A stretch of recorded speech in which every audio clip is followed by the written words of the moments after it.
Good morning. Today's date is 7/11/22. Morning Murli Om Shanti Baptada. Essence. Sweet children, make effort to rescue human beings who have forgotten the Father and become trapped in quicksand. Churn the ocean of knowledge and give everyone the Father's true introduction. Question. Which religion does Gita scripture belong to? What significant things have to be understood from this? Answer. The Gita scripture is a scripture of the Brahmin deity religion. It is said salutations to Brahmins who become deities. You wouldn't call it just the scripture of the deity religion because deities don't have this knowledge. Brahmins listen to the knowledge of the Gita and become deities, and it is therefore the scripture of both Brahmins and the deities. It is not said to be a scripture of the Hindu religion. These things have to be understood very clearly. Incorporeal Shiv Baba himself and not Sri Krishna is giving you the knowledge of the Gita. Song. Neither will he be separated from us nor will our hearts feel sorrow. Om Shanti. Baba sits here and explains to you children very well. Which father? The Father from beyond this world. A worldly father wouldn't have so many children. The Father from beyond has so many children, souls, who remember him and call out to him. O Purifier, bestower of salvation for all, O Supreme Father, Supreme Soul. So they call out to him as their Father. It is incorporeal God, the Supreme Father, Supreme Soul, who speaks. There is only the one corporeal, incorporeal God, not two. It is in the intellects of you children that God is the highest on high. Where does he reside? He resides where the souls reside. When you say Ishwar, Prabhu or Bhagavan, it doesn't have the feeling of claiming an inheritance of happiness. When you say Father, you remember the inheritance. However, people don't know the Father. According to the drama, the people of Bharat bring degradation to themselves by following Ravan's dictates. Therefore, first of all, explain that Brahma, Vishnu and Shankar are beings with subtle bodies, whereas human beings are those with corporeal bodies. However, no one being either a subtle or corporeal body can be called the Father. Only the incorporeal Supreme Father, Supreme Soul is called the Father. What mistake was that made took them into degradation? By listening to the true Gita from the Father, there is salvation. Therefore, first of all, give the Father's introduction to anyone who comes. This is the main thing, but it does not sit in anyone's intellect, and this is why Baba has had this poster printed. Is the child Krishna or the Supreme Father, Supreme Soul, the God of Gita? Which religion does the scripture belong to? It is right to say that it belongs to the Brahmin deity religion, just as religious scriptures of Christians is the Bible. Similarly, the Gita wouldn't be the scripture of just the deity religion. The Brahmins also have to be included. It is said salutations to Brahmins who are to become deities. Baba has told you that deities don't have knowledge. They don't even know that Gita is the scripture of their religion. Brahmins have knowledge. The Gita wouldn't be called the scripture of just the Brahmin religion because the Father establishes both religions. This is why it is said to be the scripture of both religions. Their people say that Gita is the scripture of Hindu religion. They even say that it is also the scripture of Arya religion. Dayananda established the Arya Samaj 1875. It is now a new religion, but they don't belong to the deity religion. The main thing is who is God of the Gita. They have inserted Sri Krishna's name in the Gita and falsified it because their intellects of yoga have broken away from me. Look how many things they have shown in the Gita and how there has been so much respect for Gita Pathshalas. The deities and Brahmin religion have now disappeared. Worshippers say salutations to the Brahmins who are to become deities. They don't know how Brahmins become deities. Who will tell them this? The Father says, I make you into the mouth-born creation of Brahma and then make you into the deities. Therefore, the Gita is a scripture of the Brahmin and deity religion. You can't say that it belongs to just the deity religion because Lakshmi and Narayan don't have knowledge. These things have to be understood, but who will explain them? Shiv Baba tells you that flames of destruction emerge from the sacrificial fire of the knowledge of Rudra. There is so much difference between the sacrificial fire of Rudra and that of Krishna. After the sacrificial fire of knowledge, there won't be any material sacrificial fires in the golden age. Now they create sacrificial fires to remove their calamities. There are no calamities there for which they would have to create a sacrificial fire. In the Gita, it is mentioned the sacrificial fire of Rudra, and it also says God speaks.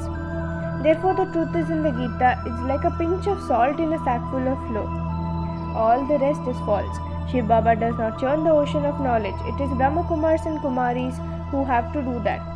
At this time, people are completely trapped in quicksand. It requires a lot of effort to get out of quicksand. This is why they call out to the Father. The Father says you have to conquer Ravan, the five vices. Then, in Golden Age, you living beings are in happiness. Whenever you go to a spiritual gathering, you can ask them about these things. There is no question of being afraid. All are in darkness. Death is just ahead. Whereas they say that 40,000 years of the Iron Age still remains. That is called extreme darkness. All of them are sleeping in the sleep of Kumbhakarna. It is said that God comes to give the fruit of devotion and that He gives salvation. Therefore, you must be in degradation. If the name of Shiva, the Supreme Father, Supreme Soul, were mentioned in the Gita, everyone would accept him. So it was truly the incorporeal one who taught you Raj Yoga. There is no question of a battlefield. How could he give such great knowledge on a battlefield? How would he teach Raj Yoga? There are 4 main religions and there are 4 main religious scriptures. There are now innumerable religions, scriptures and images. It is now in your intellects of you children that Shiv Baba is the highest on high and below him there is Brahma, Vishnu and Shankar. Then in the corporeal world there is Lakshmi and Narayan and their dynasty. At the confluence there are just Brahma and Saraswati, that's all. When people create a sacrificial fire, they create a lingam of Shiva, worship it and then sink it. They even worship images of goddess and then they sing them. Therefore, that is the worship of dolls because they don't know their occupation. His praise is that he is the purifier. So how could he purify the impure souls? So you yourself now have to awaken and also awaken others. That is, you have to give everyone the Father's introduction. They don't know the Father. Those people simply earn by telling religious stories. What happens through that? You can also go to the Vidut Mandali and explain to them. Everyone will definitely have to die in this war. The flames of destruction continue to emerge from the sacrificial fire of the knowledge of Rudra. They continue to write about how they have created so many big bombs. Therefore, destruction also took place through them in the previous cycle. In previous cycle, it isn't that they disposed of bombs at the sea. So, destruction still have to take place now. They speak of those who have divorced intellects at the time of destruction. Who has this? The Kauravas and the Yadavas. It is now government of people by people, therefore have hundreds of thousands of posters printed in all languages. You definitely have to print them in English. Continue to distribute them wherever there is a Geet Patshalas. Your address should also be written on the posters. The Father gives direction, but it is up to you children to follow them. It is written Shiv Baba. So, Shiv Baba is the Father and Brahma is also the Father. Therefore, you children are to receive your inheritance from Shiv Baba and not Brahma. Even Brahma receives it from him. Baba has explained a lot that you must first of all write the Father's accurate introduction in the Gita magazine. Those who are to become Brahmins will quickly be shot by an arrow. Otherwise, when they are given something, they throw it away. Just as you give a book to a monkey, it would immediately throw it away. It wouldn't understand anything. This is why the Father says, give this knowledge to my devotees and those who study the Gita. In that too, it is those who have it in their fortune who will understand. The Father says, this is hell. All children who are born here continue to cause sorrow for one another. They continue to bite one another. They have shown a river of poison in the Garuda Purana, but that doesn't exist. This world is hell. You children know that you were residents of hell and now have become residents of the confluence age, and that tomorrow you will become the residents of heaven. This is why you are making effort. Acha. To the sweetest beloved, long lost, now found children, love, remembrance and good morning from the mother, the father, Bap Dada.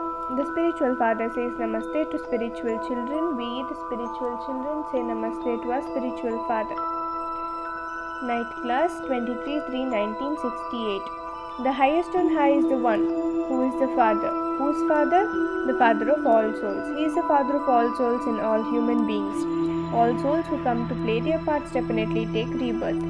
Some take very few births, some take 84 births, some take 80 births and some take 60 births. All are human beings, bodily beings. Even though Lakshmi and Narayan ruled the world at that time, there was no other dynasty in the new world. None of the bodily beings can grant anyone salvation.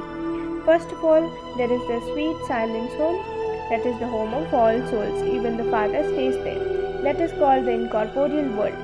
The Father is the highest on high, and that place where he resides is also the highest on high. The Father says, I am the highest on high. I definitely have to come. Everyone calls out to me. All human beings definitely have to take rebirth. Only the one Father does not take rebirth. Everyone definitely has to take rebirth. Any founder of a religion is said to be an incarnation. They speak of the Buddha incarnation. The Father is also called the incarnation. He too has to come. Now all souls are present here. None of them can return home. It is because souls take rebirth that there is expansion. While taking rebirth, all have to become Tamopradhan at this time. Only the Father comes and gives knowledge. Father alone is the knowledgeful. He has the knowledge of the beginning, middle and end. He alone is called the knowledgeful and blissful one, the peaceful one, ever pure. Human beings, however, become pure and impure. Lakshmi and Narayan are the first ones of that dynasty. They have to take full 84 births. They take rebirth here. Then at the end, the Father comes and purifies everyone and takes them back. The Father alone is called the liberator. At this time, the founders of religions are present here. A few souls still remain who are continuing to come down. Expansion continues to take place. The bestower of salvation for all is just one Father. He is making us into the masters of the land of peace and land of happiness. You take the full 84 births. Those who come first will return first. Christ will come at his own time. Christ does not have the power to take anyone back. Only the one Father has the power to take everyone back. At this time it is the kingdom of Ravan, the devilish kingdom. During your 84 birth, the vices have entered you all completely.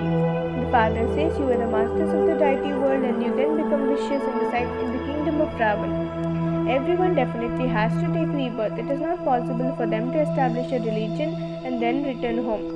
They definitely also have to sustain it. It is remembered establishment of the new Brahmin world takes place through Brahma. There is also destruction of the old world. In the new world, there was just one religion and one deity dynasty. That does not exist now.